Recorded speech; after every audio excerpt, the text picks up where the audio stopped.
America से new start समझौते को तोड़ने के बाद रूसी राष्ट्रपति पुतिन के खतरनाक इरादों ने दुनिया में खलबली मचा रखी है। इस समझौते को टूटने के बाद दुनिया न्यूक्लियर वॉर के मुहाने पर आकर खड़ी हो गई है। ये संधि रूस और अमेरिका दोनों को ही नए परमाणु परीक्षण करने से रोकती थी, लेकिन अब रूस इस संधि से स्वतंत्र हो चुका है और दूसरी तरफ रूस यूक्रेन युद्ध भी किसी नतीजे तक नहीं पहुंचा है। ऐसा माना जा रहा है कि अब रूस इस युद्ध को ज्यादा लंबा नहीं घसीटने वाले हैं।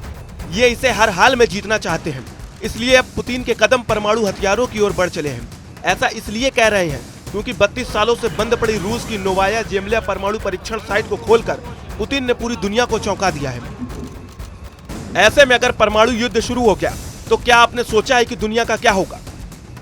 दुनिया भर में परमाणु हथियारों का 90% रूस और अमेरिका के पास है। इनमें से सबसे ज्यादा हथियार रूस के पास है, वहीं दूसरे नंबर पर अमेरिका है। उसके बाद भारत, चीन, फ्रांस, ब्रिटेन जैसे शक्तिशाली 9 देश आते हैं जो परमाणु ताकत रखते हैं।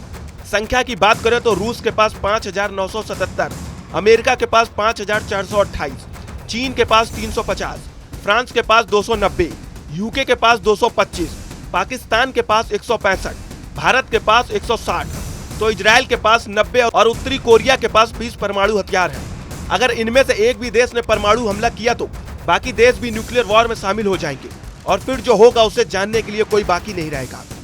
यकीन ना हो तो जापान के हिरोशिमा और नागासाकी का उदाहरण देख लीजिए। अगस्त 1945 को अमेरिका ने जापान के 2 शहर हिरोशिमा और नागासाकी पर परमाणु बम गिराया था, जिसके बाद तापमान तुरंत के तुरंत 10 लाख सेंटीग्रेड तक चला गया था।